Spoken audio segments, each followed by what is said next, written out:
it's almost as if people tend to wait for the negative symptoms to show up rather than addressing the problem from its root. And I think we're strong believers as marriage and family therapists in preventative measures. And this is why we offer things like premarital counseling.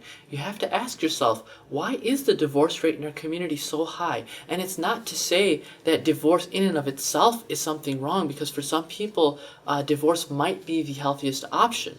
Yet at the same time, divorce for unnecessary reasons, divorce for very silly reasons at times, are things that maybe could have been resolved, but because of lack of resources, lack of therapy, lack of understanding of communication, lack of understanding of what conflict resolution, lack of understanding of habits, and that's what premarital therapy is for. Premarital therapy is for in any sort of transition, in anticipation of any sort of transition, especially something like marriage.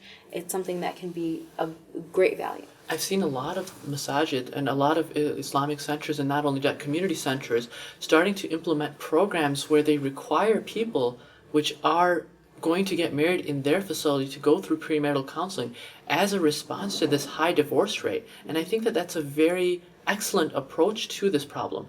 Let's teach couples communication skills. Let's teach couples compatibility skills, things which are not necessarily innate, but things which need to be taught that we often take for granted, but are the glue in healthy relationships. Knowing how to be in a good relationship is not a natural skill. We know how to survive. That's natural.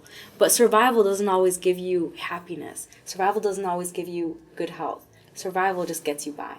Survival is not enough. Mm-hmm. And like you said, when you talked about divorce, people usually take the skills they used in the first marriage or first relationship to another one.